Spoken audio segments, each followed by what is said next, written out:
There are quiet moments in life when everything slows down, when the noise of the world fades, and we can finally hear the whispers of our own heart. In those moments, we realize that we are all carrying something. Not in our hands, but in our hearts. We carry memories that never left, regrets that never healed, and dreams that never came true. We carry words we wish we had spoken, and others we wish we hadn't.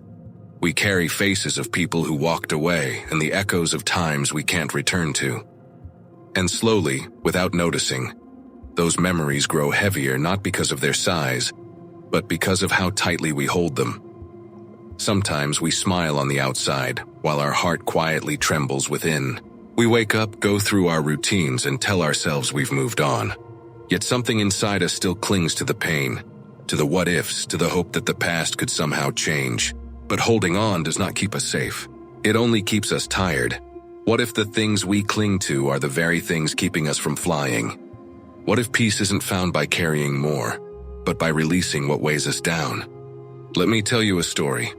The story of a small bird who learned that true freedom begins not with holding on, but with the simple, quiet power of letting go. You have not enough humanizer words left. Upgrade your surfer plan. Once upon a time, in a vast green forest where the morning light danced upon dew-covered leaves, lived a little bird with soft golden feathers. Her name was Suma. She was gentle and kind, yet her heart often felt heavy. Every day, Suma would fly across the forest carrying a small cloth bag tied around her neck. Inside that bag were tiny stones, each one collected from moments in her past. One stone was from the day she lost her nest to a storm. Another from the friend who stopped flying beside her. One carried the memory of failure, another the fear of not being good enough. And though these stones were small, together they grew heavy. Suma believed that if she carried them, she would never forget that holding them close meant she was strong, responsible, and wise. But over time, her wings began to ache. Her flight grew slower, her songs quieter. The other birds soared freely through the blue sky, but Suma often stayed perched on a lonely branch, watching them vanish into the clouds.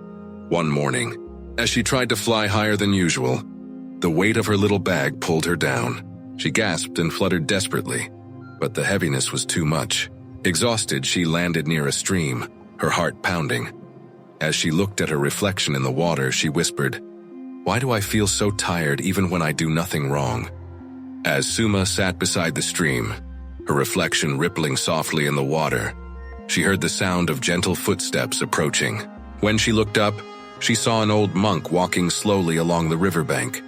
His robe was simple, his face calm, and his eyes carried the quiet wisdom of someone who had seen both joy and sorrow. He noticed the little bird struggling to breathe under the weight of her small bag and asked softly, "My child, why do you carry that heavy thing around your neck?" Suma bowed her head. "These are my memories, master. Each stone reminds me of something I've been through, the pain, the loss, and the lessons. I don't want to forget them." The monk smiled kindly. "And do these stones make you lighter or heavier?" Suma hesitated. "Heavier. But they are mine." The monk knelt beside her, scooping a handful of clear water in his palm. "See this water?" he said. "It remembers every leaf that has fallen into it. Yet it does not hold on to any of them. It keeps flowing, and because it flows, it stays pure." He let the water slip gently through his fingers. "Life is like this river. The moment you stop flowing, you begin to carry weight that was never meant to stay." Suma watched the ripples fade away. The words touched her heart, but her wings still trembled with doubt. "How can I let go, master?" she whispered, "when it all feels like a part of me." The old monk looked at Suma with eyes full of kindness. The sunlight shimmered on the surface of the stream as he spoke softly. "My dear one, we often mistake remembering for holding on. You can remember without carrying the pain." He picked up a small leaf floating nearby and placed it gently on the water. "Watch this leaf," he said. "It doesn't resist the river's current. It moves with it, trusting that the flow will take it where it needs to go." Suma watched the leaf drift away peacefully. For a moment, she felt something inside her loosen a thread of resistance, a knot of fear. "But master," she asked softly, "if I let go, won't I forget who I am?" The monk smiled. "You are not your pain, little one. You are the sky, And these memories are clouds that pass through. They don't define you, they only visit you. When you hold them too tightly, you forget your own vastness. His words sank into her heart like sunlight warming cold wings. She looked again at the river flowing, sparkling, alive. The monk rose slowly and said, "Let the water teach you.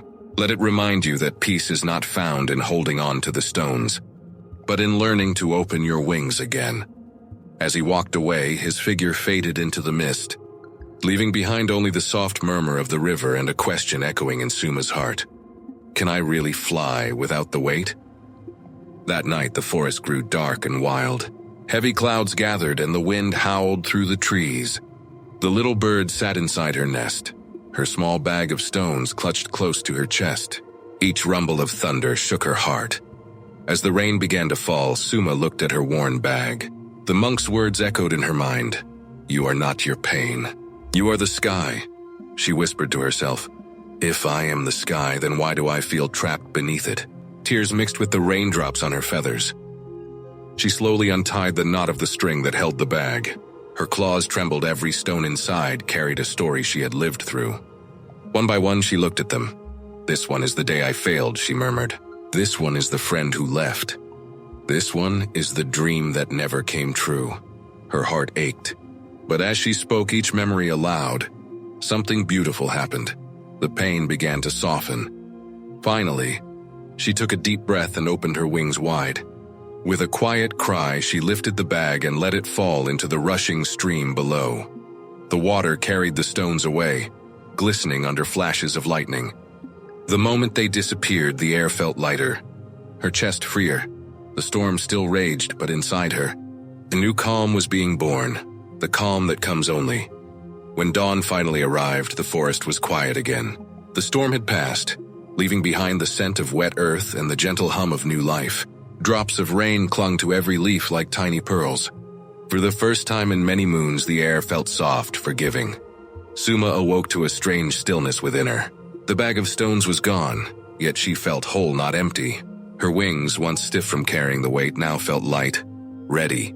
She climbed out of her nest and looked toward the rising sun, painting the forest in hues of gold and pink. As she took flight, the wind welcomed her with open arms. She soared higher than she ever had before. The trees beneath her no longer looked like obstacles. They looked like part of a beautiful pattern, each branch shining with morning light. While flying, she noticed something she hadn't seen in a long time, her own reflection in the river below. The water was calm again, mirroring the open sky above. And in that reflection, she saw not a broken or burdened bird, but one free and alive. A soft smile formed on her beak. She realized that the storm had not come to destroy her. It had come to wash her clean. The monk's words returned to her heart. Letting go is not losing. It is remembering what was always yours, peace. Suma flew higher still, not chasing anything, not running from anything, simply flying, simply being. The morning breeze sang around her wings, whispering the truth she had finally learned. Freedom isn't found by holding tighter to life. It is found when you finally open your claws and let the river take what no longer belongs to you. Far below, near the quiet bend of the river, the old monk stood watching the sunrise. He had seen many mornings in his life, yet this one felt different, softer, more alive. The world seemed freshly washed, as if the storm had cleansed not just the forest, but the hearts within it. He saw Suma gliding across the golden sky, her wings catching the light like a blessing. A faint smile curved his lips. "She has learned," he whispered to the wind. The weight was never in the stones, it was in the mind that refused to let them go.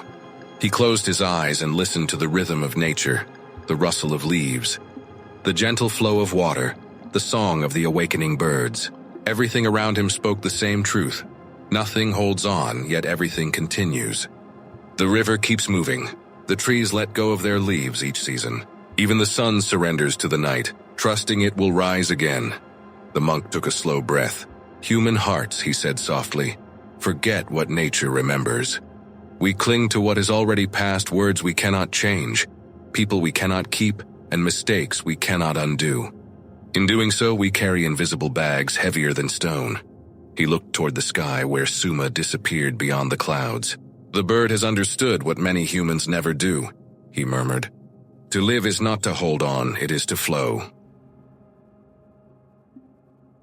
He picked up a fallen leaf and placed it gently on the surface of the river. The current carried it away without resistance, spinning gracefully until it vanished around the bend. The monk smiled, whispering, "So it is with life. Everything we release returns to peace." Then, with hands folded in silent prayer, he bowed to the river, to the sky, and to the lesson he had witnessed once more, that freedom is not earned through strength or struggle, but through the quiet courage to let go. The story of the little bird and the monk is not just a tale of wings and stones. It is a reflection of us. Each of us in our own way carries a bag like Suma once did. Inside it are the memories we replay, the mistakes we cannot forgive, and the faces we cannot forget. We believe that holding on keeps us connected to what we lost, but in truth, it keeps us from what we are meant to become. Letting go is not forgetting. It is not pretending the pain never happened. It is understanding that the past has already served its purpose that it came to teach, not to stay. We can honor our memories without being ruled by them. We can remember with peace instead of pain. When we let go of what no longer serves us, something miraculous happens. Our hearts grow lighter. The same sky that once felt unreachable suddenly feels closer. The same world that seemed dull begins to glow again. Letting go does not mean losing. It means making space for new peace, new joy, and new beginnings. It means trusting that the river of life knows where to take you, even when you cannot see the next bend. So, if you feel heavy today, pause, breathe, look at what you are still carrying. Ask yourself gently, is this helping me grow or keeping me grounded in sorrow? And if it no longer belongs to your journey, release it not in anger but in love, because life is not about holding tighter. It is about opening your hands, spreading your wings, and remembering you were always meant to fly free.